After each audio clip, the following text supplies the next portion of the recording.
Well, hello everybody. Welcome to Court Systems and Practices. This video presentation will be introduction to the course.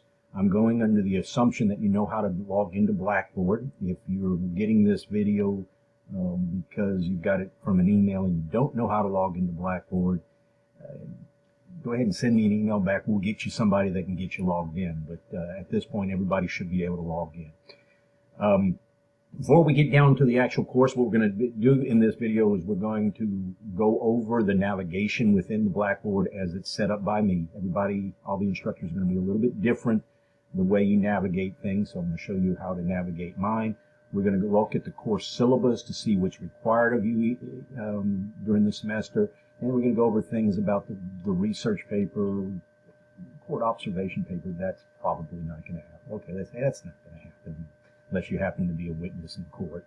You're not going to be able to do that because of the virus. But we'll talk about it anyway. We'll talk about the weekly content, the quizzes, and so forth that you'll have to do this semester. But before we get started on that, let me tell you a little bit about myself as a form of introduction. Most of you probably know me. Some of you haven't had me before.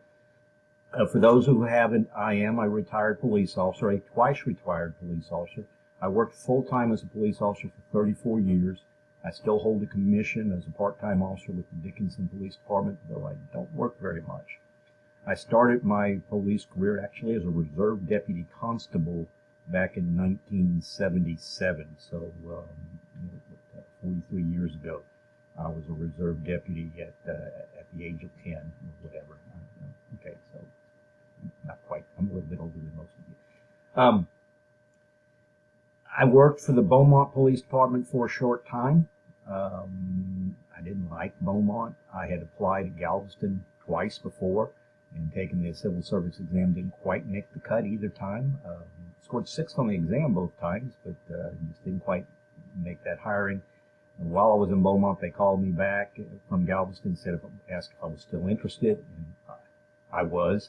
And so I got hired off of that second list. It took a full year, actually a year and a half by the time we started the academy. Started the academy with the Galveston Police Department. I'd go back through the academy. I'd just gone through one at Lamar University. I went through College of the Mainland with Galveston. Just the way they expected. Today you wouldn't do that, but back then they wanted you to go through their academy, even though it was a regional academy. Started there in May of 1980 and worked for Galveston PD until 2001, also May of 2001. I worked for the majority of the time, 18 years, in the identification division. There was an ID officer working crime scenes.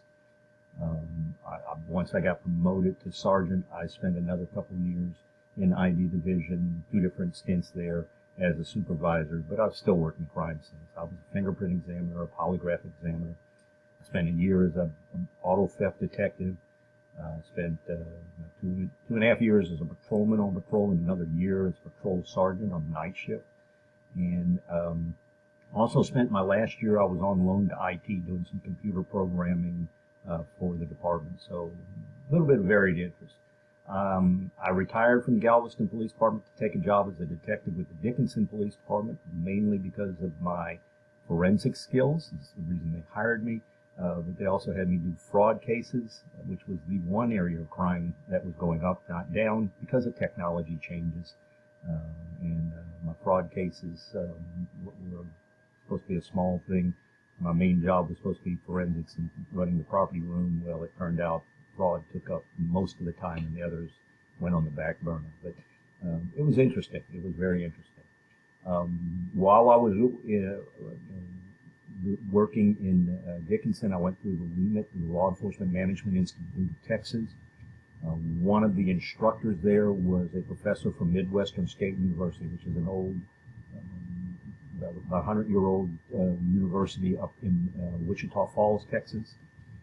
They had an online program where you could earn a BAAS, a Bachelor of Arts in Applied Sciences. And he kind of recruited the class. I had told my father once I was going to finish my education when I became a police officer. I was planning on doing it and was going to the University of Houston Clear Lake when Hurricane Alicia blew my house down. So I decided to stop for a semester while I rebuilt, and it took 22 years before I went back. But eventually I went back and I did graduate before my father passed away. And I found out when I went back to school, I liked it a lot more than I did the first time. I definitely couldn't have done an online program when I was 18, 19, 20 years old. I just didn't have the wherewithal to set aside a time to do things.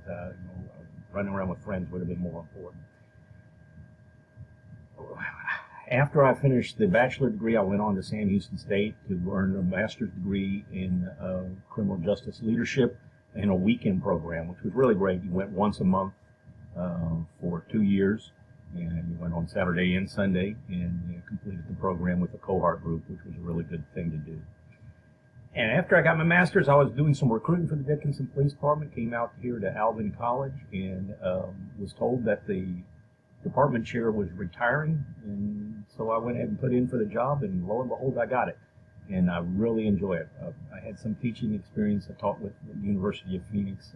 Please don't go to the University of Phoenix. I'm so glad I'm not affiliated with them anymore. I just didn't feel right about the way they were doing things there. But anyway, that's kind of another point. And they're more expensive than Alvin College anyway. But anyway, so I've been here since 2014. I really enjoyed the teaching part. The admin part, you got to do it. It's just not always fun. It's kind of like writing reports in police work. Nobody likes to write the reports. They like doing all the fun stuff. Well, the fun stuff here is the teaching and working with you students. The writing the reports there is doing all the admin stuff that we have to do here. So let me go ahead and get out of the way and we'll get started. When you log into the course, you should land on the dashboard page. On this page, there's a link to the announcements. I will have announcements usually once a week when I do my weekly updates. I'll send out an announcement telling you what's due this week. And I'll have a short video. There'll be a link from there. That video will also be found on the weekly content page. One thing you cannot use on this page, it's the to-do list with what's due, because of the fact that I require everybody to pass certain courses or quizzes and do certain things before they can move on to the next chapter. I can't have due dates in there, because what Blackboard does is if it's past the due date, it doesn't count it as if you've done it. And if it's not counted as done, you can't move on until I actually physically get in there and change things. And that just doesn't work out real well when you're trying to meet deadlines and get a little bit late on one thing. So there are no due dates in there. You have to go by the due dates that are going to be found in the weekly content. Also, if you go to the Start Here page, which we're going to go to next, you can see the course outline. Again, everything's subject to change. Things do happen, but if they do change, you'll also get an announcement. Whenever the announcements are here, I not only post them on this page right here, but I also will send them out as an email. I'm going to go ahead and switch to the student mode so you'll see what you will see and not what I see when we get into the other pages. Okay, so now we're going to start with the Start Here page. Every course at the college is supposed to have a Start Here page. Usually it's going to tell you where to go, what to start with. We've got the syllabus on mine, my office hours, and so forth. So we click on that. First thing on here is the syllabus. We're going to go over that in just a minute, but let's go over the rest of the stuff first because we'll spend a little more time on it. I've added a link to my grades so you can quickly look at your grades from the Start Here page. The course schedule, and if you kind of look through it, you will be covering approximately a chapter a week. The second week, we've got 2 chapters to cover because the first week is a shorter week than the rest of them. Everything is due by midnight on Thursday night. Friday morning, I will be going in and running reports to see what everybody has done. And the way that the attendance works, we'll get into it a little bit more, but the attendance works on getting your things done on time. So that first week, it starts on a Monday. They used to let y'all log in a couple days early. They don't allow it anymore. So you'll have from Monday to Thursday to watch an introduction video, watch an APA video, watch a video on your research paper, and take the quizzes on the introduction and the research paper. Both of those you need to score 100 on them before you can move on to chapter 1. Now, you can retake them as many times as you want. There are 10 questions each. The questions don't change. It shouldn't take you more than 2 tries to get it done. If it takes you 3 or 4 tries, you need to watch the video again. You're not doing something right. We have 2 discussions that you have to take part in. One's an introduce yourself, and the other one's a paraphrase exercise. And you're going to look at a newspaper article, and you're going to put it in your own words. And there's a little, inside the APA video, we talk about it, so you'll be able to kind of see that. And then again, the rest of the time, the week goes from Friday to the next Thursday. You have the entire weekend to get everything done if you want to work ahead. In an online class, if you haven't done them before, the best thing to do is set aside a time each week that you're in class. And if your friends call and want to go to the beach or go do some socially distancing somewhere where y'all are within 6 feet, but a little bit more than 6 feet, whatever. You tell them, no, I'm in class. Even though you're not physically in class, you need to set aside and be firm about it. Don't allow yourself to do anything else during that time, because it's very easy, particularly when you've got a lot of classes that are all online, to get, to put things off and not get them done. So for this class, your time is, Monday and Wednesday for, probably 2 hours a day. We'll get it done, maybe 3 hours a day. You'll probably get all your work done, including your research papers and so forth. Set aside that time and stick to it. It might be an hour a day. However you want to set it up, set something up in your mind that you're in class. Next on here, I've got a link to send email. So if you need to send me email, you can send it easily from your college, and it has to be from your college account. When you send it from here, it comes from your college account, so that works out. But again, you can do that directly from the Outlook program or the online version of the Outlook program from your college account. That's however you want it. There's a link to the textbook. You can find more information about it from the school bookstore. Make sure that's the current version and so forth. I still have to go in and check that. I haven't completely done that. Then there will be the office hours. These office hours are going to be, I'll be available mostly during those hours. I may have other meetings. I've got committees that I'm on, so you don't know. I don't know when I'm going to be on campus for office hours, but you're not going to be allowed to come to campus anyway. So the big one down here is going to be the virtual office hours, and pretty much, you send me an email and we'll set up a time that is mutually convenient to both of us to meet, talk about whatever you need to talk about. We can set it up where we use the Blackboard Collaborate, Ultra Collaborate, so that we can do a face-to-face meeting. I can post documents up on the screen for you to look at and so forth. I understand that during this time things are a little up in the air. I don't know what the public schools are going to be like. So there'll be times that I'll have my granddaughter. I helped homeschool her last spring, so I probably will be doing the same thing in the fall. Unless, I don't know. That's the most common term we have in our meetings on what's going on with this virus is, I don't know. We'll have to figure that out. We're still in that same boat, but we definitely can meet, and it's a lot more convenient for a lot of you to meet virtually than coming to campus anyway. And we can do everything we could on campus, again, including putting up your course evaluations, to see what classes you need to take, and we can handle it, and we can see each other, and so it's a face-to-face situation. So the way I want you to do that is send me an email. Include your phone number in it, a phone number where I can call you, so that we can say, hey, let's get together. It might be, 10 o'clock at night. It might be at 7 in the morning. I get up around 5:30 and run every morning. So, you may catch me right after our run. It depends on your schedule and my schedule. We don't have to go by a set office hours, but we can work it out. There will be easily time for us to meet and talk about anything.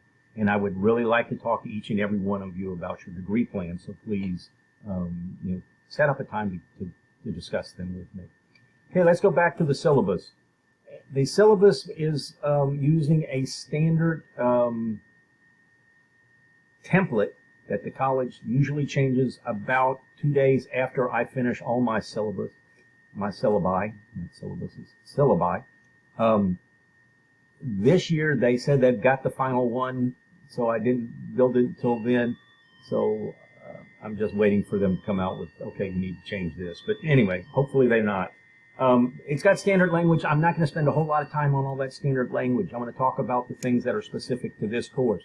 And this course is Courts and Criminal Procedures. It is an online version. I want a big note. This is not a self-paced class. You must complete things by a deadline in order to pass the course. You will be allowed to work ahead. In fact, if you want to complete the entire course in 5 weeks, and you can do it because our summer program does the course in 5 weeks, you can. The only thing that you can't complete within 5 weeks is all the follow-up posts. If you go back and add the follow-up post later on, that's great. If you come out with an A average without the follow-up post, then you're good to go. But you want to go back and finish all the follow-up posts. We'll look at that. You don't have to work ahead, but you cannot work behind, or we'll talk about the attendance in a little bit, and you'll see what happens. All the major exams in the introductory quiz must be taken in a proctored setting. The introductory quiz is we only make you take it in a proctored setting so you get practice on using the proctoring software. The software we're using now, if you used Respondus Lockdown Browser in the past, we've got a new software that doesn't make you download an entire new browser. It's just a very short extension to the Chrome browser. Now you will be needing to use Chrome browser and Chrome browser only. You need a working webcam and microphone. You need your ID, preferably your Alvin Community College ID. But if you want to use your driver's license, that will work. You also need a stable internet connection. It works on any type of computer. It does not work on mobile devices such as cell phones or tablets or your iPads or anything like that, but it will work on a desktop Windows computer. It works on the ISO or whatever, the Apple computers, and it works on the Chromebook. That's one of the main reasons we got rid of Respondus Lockdown Browser. It did not work on Chromebook. So with that said, you've got to have available for you a computer that is compatible for 4 tests and 1 introductory quiz. There's a video for you on the HonorLock that you should watch if you haven't used it. If you used it, you don't have to watch it again. And no big changes on there. In communicating with me, obviously, if you call my office and leave a message, I'm not going to answer the phone. I'm not on campus. We're not allowed on campus except under certain conditions. But if you leave a message, it will send me a message to my email. Skip the step and just send me an email. You can actually get more information in there. And I will respond to your email usually within 24 hours. Sometimes things happen, sometimes a little more, usually a little bit less. Course description. This is a 3-hour credit course that provides a study of the court systems as it applies to the structure, procedures, practices, and sources of law in American courts using federal and Texas statutes and case law. And then upon completion of this course, those learning outcomes, you'll be able to describe the American judicial system, civil, criminal, and juvenile, and their jurisdiction, development, and structure. Analyze the function and dynamics of the courtroom work group. That's the lawyers and the bailiffs and the court reporters and the court clerks and the judge and all that good stuff. Identify judicial process from the pretrial to the appeal process, and then describe the significant constitutional amendments, doctrines, and other sources of law in the American judicial system. There are no prerequisites for the book. Go to the bookstore online, not in person necessarily. And then again, here's the course outline. Subject to change. Even when we don't have a virus around, we get things like Hurricane Harvey. We've had ice shut the campus down, and that can affect the course schedule. Exams, there are 3 major exams and a final. They'll be given using Blackboard. The exams will be 50 questions each, multiple choice. The final exam will be 80 questions, 50 questions covering new material and 30 questions covering old material. So, each section of the course is broken into 4 sections. Each will have a 50-question test. But for that final, we're going to add 30 questions covering the first 3 sections. You will be allowed to use your personal notes and textbooks during the exams. You are not allowed to use any documents prepared by anybody other than yourself or your textbooks used in the class. Using web searches, study sheets from other sources, or practice tests are not allowed and will be considered cheating. Exams will be taken using the HonorLock proctoring system, and it will alert your instructor anytime you are on a screen other than the exam. Make sure you don't go to any unauthorized screens. No cut and paste copies of any tests into your notes. Your notes are your notes. What you can use each for your notes, what you will be allowed to use is the review that you prepared and posted in Blackboard. Our discussions are going to be each week include an exam review for that chapter. So for the chapter, you will have certain terms and you'll put answers. You can use whatever you wrote there. You will be reviewing other students' exam review, and if you like their answer better than yours, you can cut and paste their answer into your document. You can use your document, not theirs, but you can add their answers to yours. Probably leave yours because yours might have been right and theirs wrong, but add it to it. If you want to take notes on the quizzes that you've taken, you can add them to the bottom of this. So the only document you should have is your exam review. Now, if you want to take, you've got 4 chapters in most exams. If you want to take all 4 of the exam reviews and put them into one single document, I would do that because it makes it so much easier to search if you're using the digital version. And I would do that because that's just kind of the easy way to do things. I want to note, this is very important, if you are caught cheating on an exam, you will fail the class. This is a criminal justice program. We expect integrity and we expect honesty, and cheating is not honest, and you're not showing any integrity when you do it. So you will fail the class if you're caught doing web searches to try to find answers to the exam.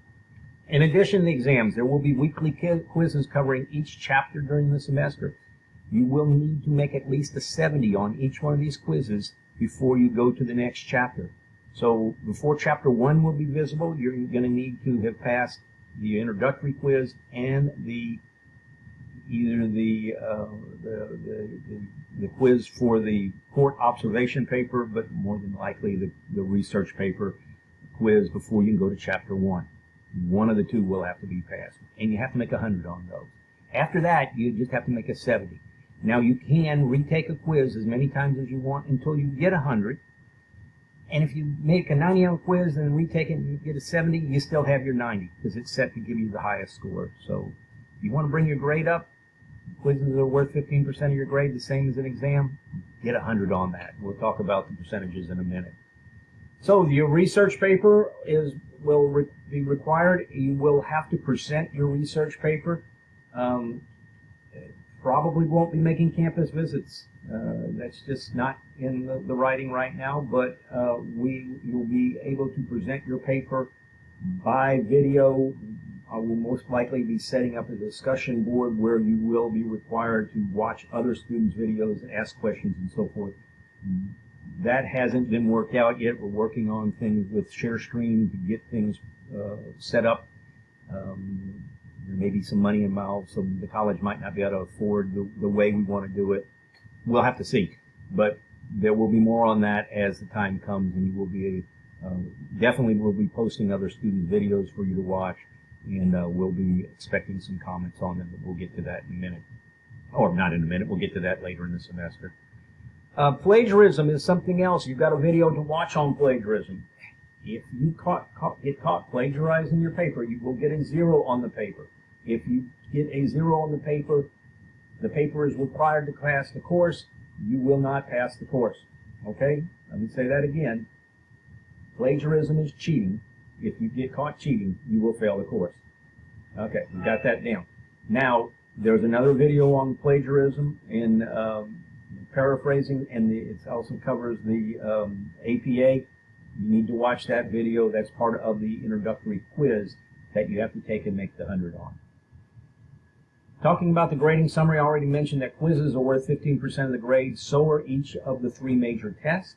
The final exam is worth 20% of your grade. That research paper that I just talked about and the presentation, including the video presentation, is worth 10%. And all those discussion questions that you do, including follow-up discussions, are worth another 10%. You have to do follow-up posts to each of the discussions. We'll talk about that in a minute when we get to the weekly content page. Now, classroom attendance is gauged by meeting course deadlines. Typically, you'll have assignments that are due during the week. They're all going to be due. I used to have them due 2 different days during the week. I've got them all due anytime during the week. They're fine.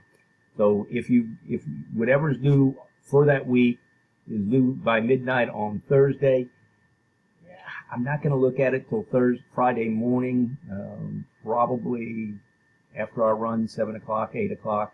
I will start pulling up all my reports for my classes. If it's not done then you didn't meet the deadline. Whenever time I start. So get it done by midnight on Thursday, you're good.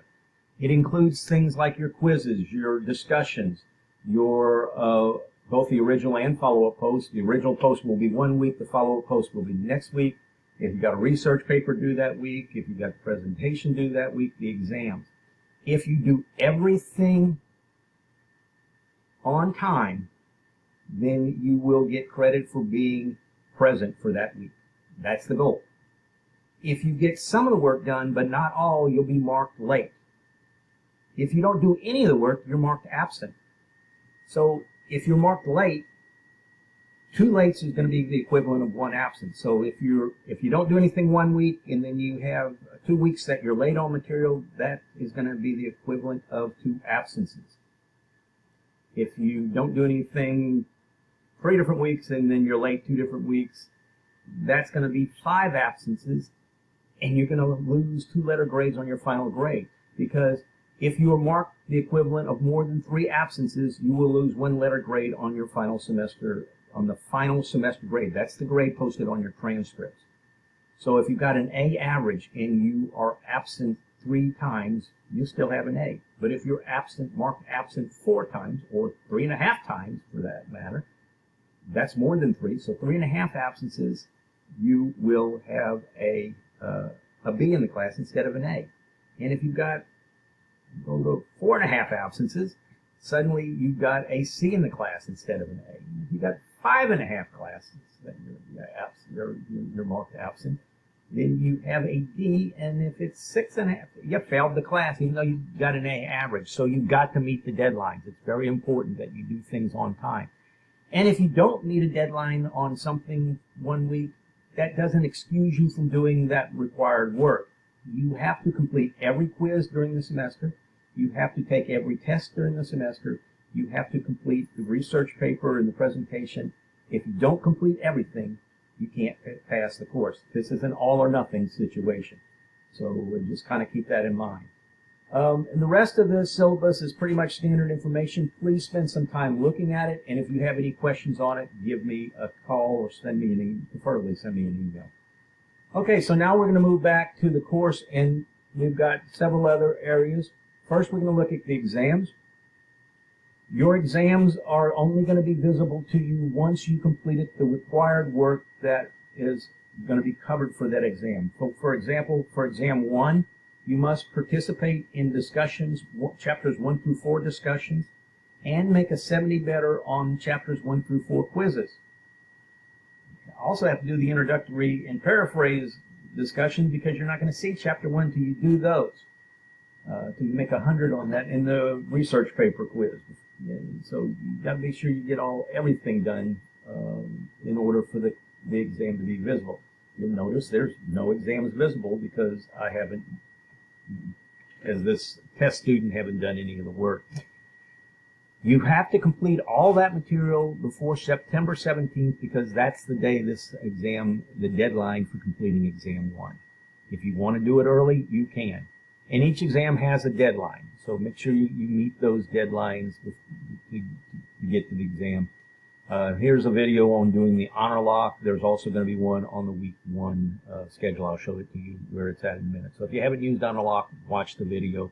You took the summer classes and used honor lock, you don't need to watch the video again. Very little has changed, if anything. Next paper place we're going to go is the research paper tab. And, you know, there are 2 options, the court observation paper. That's not going to happen. Unless you are subpoenaed to court as a witness, you're probably not going to be able to do the court observation. They're just not going to let people into the courtroom right now. So let's just kind of skip past that. If you have any questions about the court observation, there is a video for you to watch. If you are going to court for some reason, send me an email and we'll discuss it before you choose that option, and we'll talk about it. Then that's the time for you to watch the video. The traditional research paper tab, it has all the information on your paper. The key thing on the research paper is you have to have an interview. You've got to choose a topic. Watch this video on it, and it will tell you all about it. I'm not going to spend much time on it, but while you're watching the video, keep in mind that you do have to make 100% on this research paper quiz that you can retake several times. And again, it is all covered in the other videos, so I'm not going to spend any more time on that now. Now we'll go to the weekly content. We'll start with week 1. When you click on the weekly content, you'll see a group of folders here. Each folder has kind of a list of what is due that week on them, so you can kind of just do it at a glance. If you're trying to figure out, where's chapter 14? Well, you see right here it's in week 14. To get to the content for the week, you just click on the tab and it brings you into it. You got it, the week at a glance again, telling you what is due. This one you'll watch the introductory video. That's, the new video will be here. This is from last semester. The APA plagiarism video, when you're watching these 2, make sure you take notes or kind of pay attention because you do have the quiz below it. And that's the introductory quiz. Now I've got my little video on honor lock. I think it's 12 minutes long. Well, hello everybody. If you've already done honor lock, you don't need to watch it. If you haven't watched the video, there's not a whole lot to it, but it's a lot easier if you watch the video and understand what's going on. Then we have the introductory quiz, which you need to make 100 on. You have the introduce yourself, and the way these all are set up is you've got to create a thread first before you can post. So, and in the introduction, tell us a little about yourself, what your major is, what your career goals, what you're doing right now, and so forth. And then after you're watching the APA video, it talks a little bit about paraphrase. Here is the paraphrase exercise. I will probably update the article that I've used here for my introductory class. I found a really interesting article about a guy who killed himself by trying to shoot firecrackers off his head. But anyway, probably won't have that one that good for this, but there will be a newspaper article that you will read. You will then go to your discussion and you'll summarize it without looking at it. So we can see how different people are going to look at things differently. Here's a link to the Court Reporter Research tab. If you click on that, it should bring you right to the tab.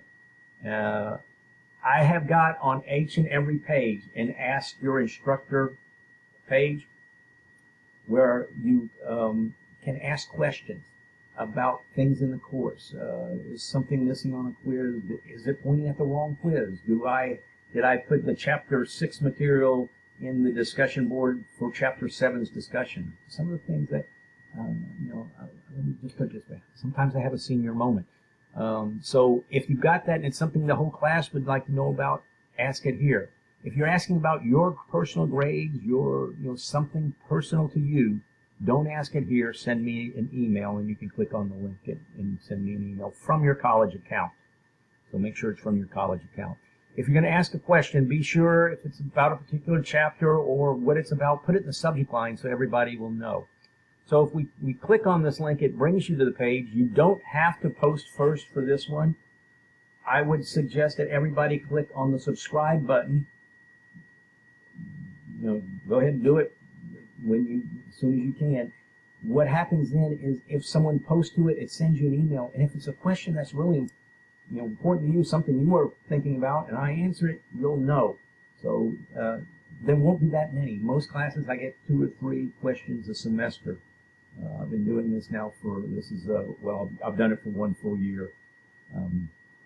If I had 5 questions in one class, that is a pretty large number. So just kind of keep that in mind. But if you don't subscribe, you'd have to keep checking. But if you subscribe, you'll get an email anytime it occurs. So that covers what we had for this week. Oh, and that got me back to the discussion board. Let me get back to the weekly content. Let me go back we'll pull up week 3, and again, you're not going to see the quiz, or you won't see the video on here until you this is for chapter 3, until you make a 70 on the chapter 2 quiz. So they're not there, but what is going to be available, I don't have it not showing, is the learning objectives for the chapter, the original discussion. You can print this out and kind of take notes on it as you're watching the videos or reading the chapter. And then you'll have the follow-up post a week after you do a original post, the follow-ups are due. You need to complete at least 3 substance follow-up posts to last week's discussions, to the previous week's discussion. In order to be considered substantive, you must find a student's post with a different answer to one of the terms than your answer. Compare the 2 answers in your post. So say, hey, for whatchamacallit, you said that they were thingamajigs. I found in the book on page 3 that they're whatsits. So kind of compare the 2. And keep in mind that follow-up posts are worth 30% of your discussion grade. And not doing your follow-up posts could mean that you would be marked late. So you've got to get all your follow-up posts in. And then again, at the bottom of each one of these pages, there will be an Ask Your Instructors thing. It's the same discussion board each time. It's just a different link to it. So that about covers everything for the chapter, or for the course. If you have any questions, send me an email, and I will get back with you. Remember, you need to ask questions in order to figure out what's going on. But looking forward to working with each and every one of you this semester, and we'll be seeing you later on.